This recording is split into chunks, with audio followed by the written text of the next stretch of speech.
So, I think one of the hard things to do, because as you kind of touched on, everybody's a little different. And everybody kind of deals with their thing differently. Indeed. So, I mean, I would not necessarily envy your position, because you basically have to unpack people a little bit and kind of figure out what it is that, not only what it is that they're dealing with, but what's the best way for them to deal with it. Right. Yeah, because it's not that's the thing that people need to understand, is that I'm not the expert in the room. I can't be the expert on your life, right? Mm-hmm. So it's being able to actually talk with somebody and connect with them and convince them of that, right? Because that's that sense of empowerment that you give them to go, I definitely want to help you.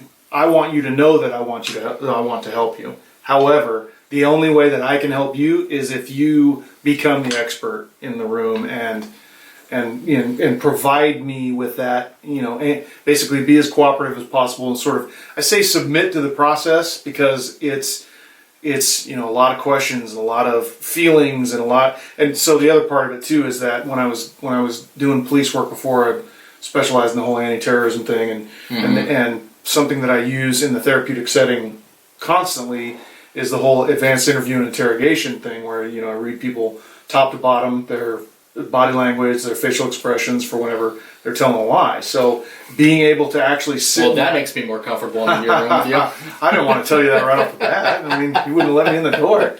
But it's that the ability to kind of see how the questions and the inquiries and the paths we're going down really lands with them, right? Mm-hmm. Because they don't think about being scrutinized in that way, but there's so many things you have to relate before you actually have that conversation, about the safety of being in that situation. Well, that's true. I mean, honestly, the only expert in the room on me would be me, right? Like, I know me better than anybody, so I know, like, if something's weighing on me, like, if there's a problem in my life that's weighing on me, I have to deal with that problem. I can't just go fishing knowing that this problem still exists at home. Right. I can't go for a walk knowing this problem still exists at home. So if something's bothering me, like right now, my garage is a mess. It drives me insane, right? I can't find my tools. I can't find anything. So I built this patio, pulled a hot tub out of there that's been taking up a lot of storage, got that out of there, set it up on the patio, and tomorrow I'm cleaning my garage.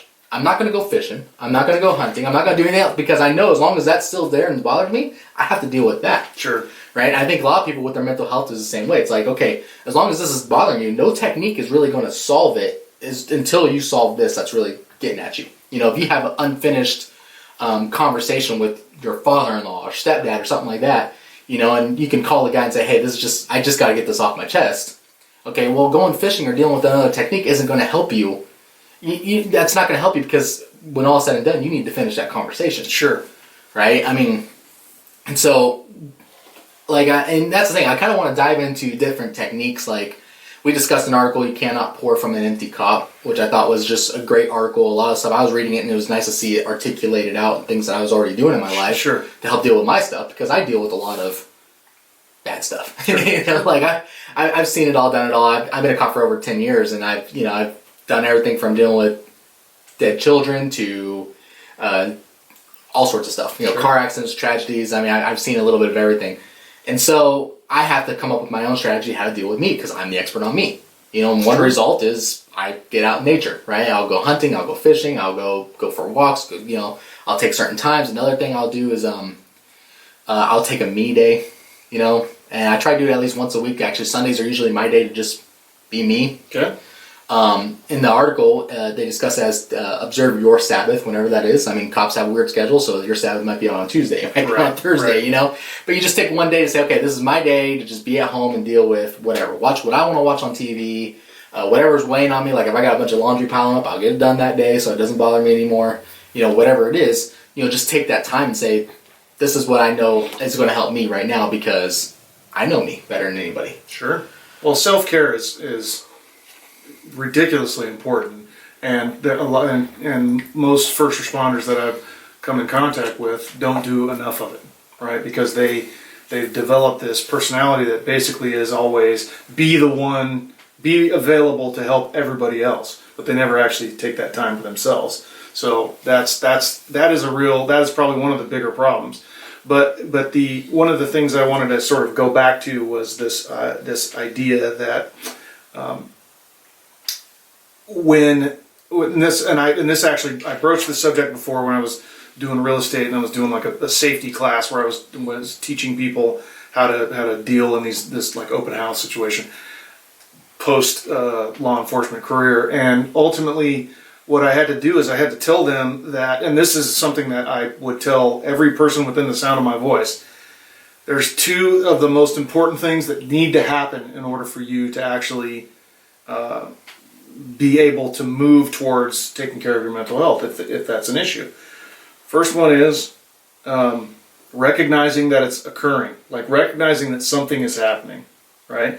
You don't have to completely understand it, but you do have to acknowledge that something is occurring that needs to be addressed, right? And then the second thing is you have to give yourself permission to actually act, like to actually take steps towards your own benefit. Be selfish, as it were. Yeah, right? invest in your mental health. That's right, right. Because ultimately, and I compared it to the folks that, you know, that are in a situation where they're walking down the street, they see somebody coming towards them, they can look at them and they can tell like the person is going to do some bad thing to them, like rob them or whatever, for an example, right?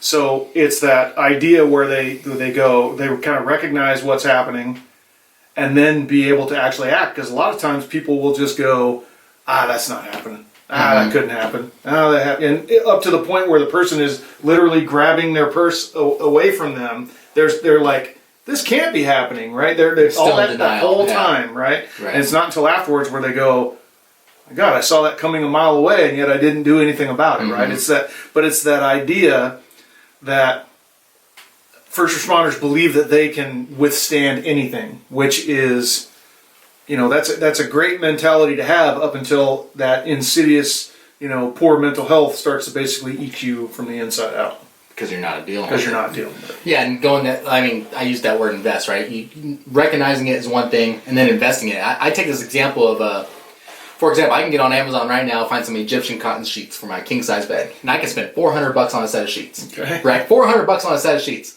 Okay, there's no way I'm going to spend $400 on a set of sheets. No way. I'll go to Walmart, I'll get the $40 set. Right? It's just not that important to me. Okay? But if I go to a gun shop and find a Glock 45 for $400, I'm like, that's a great deal. Right. I'll drop $400 right now for that, right? Right. To add it to guns I already have, you know, like whatever, because that's a great deal. However, the set of sheets are probably going to help me sleep well, which is going to help my mental health a lot better than having another gun in my safe. Good point. Right? So, like, what am I investing in? You know, am I investing in something just so I can say I have it? Or am I dropping money that's actually going to help me? Or am I actually going to invest in something that's really going to help me in the long run?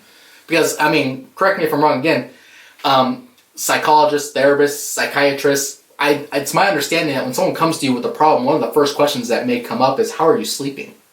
Absolutely. Yeah. Well, you have to take care of your basic needs. You know, a lot of sleeping, exercise, drinking water. A lot of mental health issues with depression, anxiety, and a lot of other stuff people may go through, a lot of it can stem from just not sleeping right. Absolutely. 100% correct. Yep. So that kind of goes back to, you know, invest in your mental health, and part of that might be, hey, drop the money on a good bed and a nice set of sheets and a good pillow. I have a MyPillow. I actually surprisingly like it. You know that Mike Lindell, the MyPillow guy? Yeah. I bought one on a whim, thinking this is stupid, and I feel a pillow. I'm like, I don't like this at all. And then I lay my head on it, and I'm like, holy crap! I've had this pillow for 6 months. I never woke up with a sore neck. Never had an issue. Never. You're making a strong case for. I know. Sorry, Mike. If you want to sponsor the show, right? By all means. Exactly.